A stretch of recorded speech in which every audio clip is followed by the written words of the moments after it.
मेरो बाल्यकालदेखिको हाम्रो मित्रता अरूको मन त बल्ल मागे सहर घुम्न जान्थ्यौ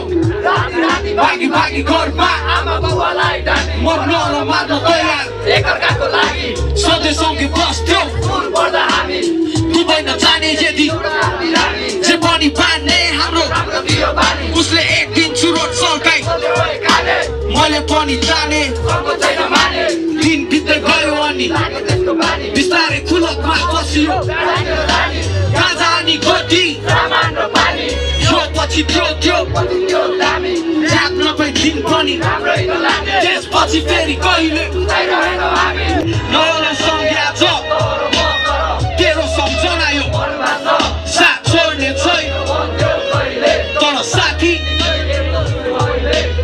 नयाँ संज्ञा छ तर म तर तेरो सम्झना यो मनमा छ साथ छोड्ने छैन भन्थ्यौ कहिले तर साथी निकै एक्लो छु अहिले